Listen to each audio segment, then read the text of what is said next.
सियासत जो है वो इमरान खान का नाम है, पाकिस्तान की सियासत इमरान था, इमरान है, इमरान ही होगा इंशाल्लाह। उसने कहा ना कि नहीं कहा। और फिर ये किन लोगों ने ये कहा हुआ है कि साइफर में वो कागज़ लहराया था, तो साइफर तो है ही नहीं मसला, मसला सियासत है। और सियासत जो है वो इमरान खान का नाम है, पाकिस्तान की सियासत इमरान था, इमरान है, इमरान ही होगा इंशाल्लाह।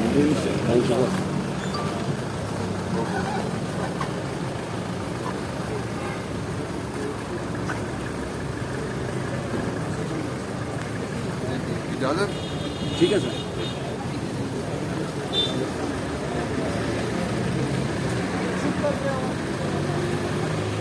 आज कोई शख्स इदारों के ऊपर ट्रस्ट करने को तैयार नहीं है। ये जो अदम एतमादी का माहौल है रियासत और अवाम के दरमियान, इसको ख़त्म करने की ज़रूरत है। और वो तभी मुमकिन है जब free and fair election 90 days में कराएं, इस जबर और खौफ की फिजा को ख़त्म करें। सर, एक आपका जिस्मानी रिमांड होता है मुलजिम का सबसे पहले, उसके बाद जुडिशल होता है। ये एकदम से नोटिफिकेशन आया है कि जुडिशल रिमांड पर 30 अगस्त तक है और आज मजीद 13 अगस्त तक उसमें तोसी हो गया, 13 सितंबर तक। क्या कहेंगे, ये कैसा कानून है सर? देखें, जब तक के मुलजिम को पेश ना किया जाए, ना जिस्मानी रिमांड होता है ना फिज़िकल रिमांड होता है। हम तो बहरहाल ये समझने से कासिर हैं कि जो पिछला फिज़िकल जुडिशल रिमांड का हुक्म था जज साहब का, वो कैसे हुआ, किन हालात में हुआ, कहाँ पर हुआ। ये तो कल नोटिफिकेशन नया आया है कि अटक में ट्रायल होगा। अब जो आज ये गए हैं अटक में जाकर उनको जुडिशल रिमांड पे रखा है, आज तो हमें समझ आती है, जो पुराना था हमें समझ नहीं आई। अब उस हवाले से बहरहाल आज शाह महमूद कुरैशी साहब को भी जुडिशल रिमांड पे भेज दिया गया, उसकी भी दरख्वास्त से ज़मानत फ़ाइल कर दी है। इंशाल्लाह उसका भी 2 तारीख को ही डिसाइड होगा और इकट्ठे डिसीजन होगा कि ये वैसे तो हमारी नज़र में ये काबिल ज़मानत जुर्म है और इसको तो पहले दिन ज़मानत मिल जानी चाहिए थी। इसकी मैक्सिमम सज़ा ही 2 साल है। लेकिन ये जो फाशिस्ट हुकूमत ने तरीक़ा वारदात अडॉप्ट किया था, शहबाज शरीफ की हुकूमत ने, जो पॉलिटिकल विक्टिमाइजेशन चल रही थी, अफसोस से कहना पड़ता है कि ये केयर टेकर सेटअप भी उसी पॉलिसीज़ को कंटिन्यू किए हुए है।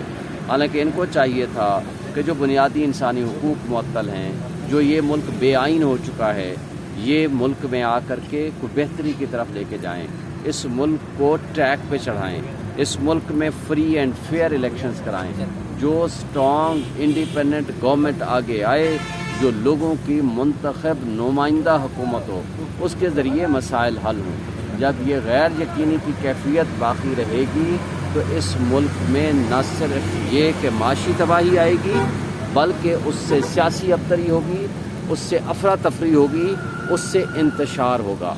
उसका फ़ायदा नहीं है, उसका नुकसान है आपके 25 करोड़ अवाम को, आपके तमाम उन इदारों को जिनकी साख इस वक्त बहुत ज़्यादा ख़राब हो चुकी है।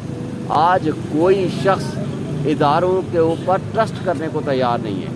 ये जो अदम एतमादी का माहौल है रियासत और अवाम के दरमियान, इसको ख़त्म करने की ज़रूरत है। और वो तभी मुमकिन है जब free and fair election 90 days में कराएं, इस जबर और खौफ की फिजा को ख़त्म करें। सर, एक बताएं, मुख्तलिफ तजियाकार ये कहते हैं कि जब तक फैसला करने वालों ने फैसला ना किया इमरान खान, तब तक जेल में ही रहेंगे। जैसे तहरीक इंसाफ के लाहौर में रहनुमा जुडिशल रिमांड पर पिछले 4 महीनों से जेल में है, तो लंबे अरसे तक इमरान खान को रखने का कोई प्लान है? और कौन है ये सब कुछ जो मैनेज कर रहा है? क्योंकि अब निगरान जो वजारत इंसाफ और कानून है, उसने भी तैयारी कर ली है कि हमने साइफर केस को लड़ना है। देखें, आपके बकौल वो सिस्टम है, आपके बकौल वो लोग हैं, मुख्तदर लोग, जो जब तक वो नहीं चाहेंगे बाहर नहीं आएंगे। ये हमारे मीडिया वाले दोस्त भी इलेक्ट्रॉनिक मीडिया में भी बैठ के मेरे साथ बात करते हैं कि जब तक इस्टेब्लिशमेंट नहीं चाहेगी तब तक वो बाहर नहीं आएंगे। हम ये कहते हैं कि अदलिया को आज़ादाना फ़ैसले करने चाहिए, इदारों को कानून और आइन के मुताबिक फ़ैसले करने चाहिए, इसलिए कि ये तर्ज़ अमल ये किसके ख़िलाफ़ नफ़रतें पैदा कर रहा है। ये नफ़रत आपके मुल्की इदारों के ख़िलाफ़ नफ़रत हो रही है, आपके ऊपर पब्लिक का, इदारों के ऊपर, मुल्क के ऊपर ट्रस्ट ख़त्म हो रहा है। उसका नुकसान आपके अपने मुल्क को, आपके इदारों को है।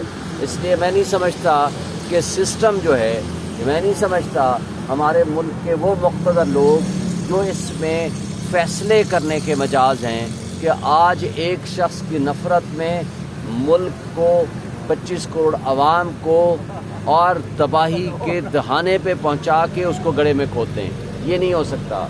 अगर मुल्क की बका रखनी है, मुल्क की सालमियत रखनी है, मुल्क को बचा के रखना है, 25 करोड़ आवाम को हुकूक देने पड़ेंगे।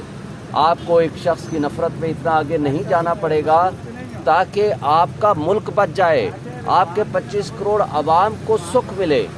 आपने माजी से सबक सीखा होता तो आज ये हालात हम ना देख रहे होते। 60s एंड 70s में आपने क्या देखा? हमने कहा शेख मुजीबुर रहमान गद्दार है, हमने इसको नहीं आने दिया, नहीं आने देना। नुकसान क्या हुआ? नुकसान आपको ये हुआ कि आपका मुल्क दो लख्त हो गया। आपने, आपके मुख्तदर तबकों और हलकों ने या कुछ लोगों ने ये कहा कि फातिमा जिना गद्दार है, तो उसका अंजाम हमें क्या मिला? आज ये गद्दारी के फतवे बांटना बंद करें। आज आवाम को फैसले करने दें। आवाम जब तक फैसले अपने हाथ में नहीं लेगी, वो किसी के ऊपर ट्रस्ट नहीं करेगी।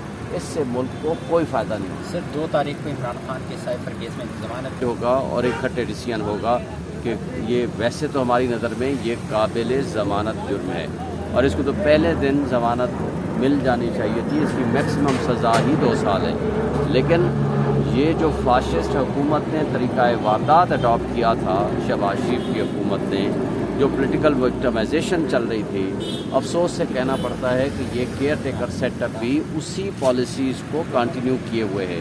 हालांकि इनको चाहिए था कि जो बुनियादी इंसानी हुकूक मुअत्तल हैं, जो ये मुल्क बेआइन हो चुका है, ये मुल्क में आकर के कुछ बेहतरी की तरफ लेके जाएं, इस मुल्क को ट्रैक पे चढ़ाएं, इस मुल्क में फ्री एंड फेयर इलेक्शंस कराएं, जो स्ट्रॉन्ग इंडिपेंडेंट गवर्नमेंट आगे आए, जो लोगों की मुंतखब नुमाइंदा हुकूमत हो, उसके ज़रिए मसाइल हल हों। जब ये गैर यकीनी की कैफियत बाकी रहेगी तो इस मुल्क में न सिर्फ ये कि माशी तबाही आएगी, बल्कि उससे सियासी अबतरी होगी, उससे अफरा तफरी होगी, उससे इंतशार होगा। उसका फ़ायदा नहीं है, उसका नुकसान है आपके 25 करोड़ आवाम को, आपके तमाम उन इदारों को जिनकी साख इस वक्त बहुत के लिए जो समाअत होनी है मुकर्रर है तारीख, खान साहब रिहा हो जाएंगे या ये ज़मानत मुस्तरद हो जाएगी? मैं होपफुल हूँ कि 2 को वो रिहा हो जाएंगे। बाकी तमाम केसेस में तो ऑलरेडी हम बेल पे थे, उसके लिए भी हमने प्रोटेक्टिव बेल के लिए हाई कोर्ट और सुप्रीम कोर्ट में अप्लाई कर दिया है। मैं होपफुल हूँ कि 2 को इंशाल्लाह वो बाहर आ जाए। बाकी केसेस में उनके जो ज़मानत खारिज हुए 24 के करीब केसेस में, उसके लिए कोई ताहे अमल हाई कोर्ट सुप्रीम कोर्ट से बनाए आप? देखें, वो ज़मानत पे थे जिस वक्त उनकी वो अदम पैरवी खारिज हुए। अदम पैरवी खारिज का मतलब ये है कि वो पेश नहीं हुए। वो पेश तो होना चाहते थे, कोई it was beyond his control, क्योंकि वो तो ज़ाहिर अटक जेल में थे, वो कैसे पेश होते। उसके लिए प्रोटेक्टिव बेल के लिए हमने हाई कोर्ट और सुप्रीम कोर्ट में रजू कर लिया है और हम होपफुल हैं कि इंशाल्लाह वहाँ से हमें रिलीफ मिलेगा और हर एक केस में अलग अलग हमें बेल पटिशन करने की ज़रूरत और नौबत नहीं पड़ेगी। Thank you.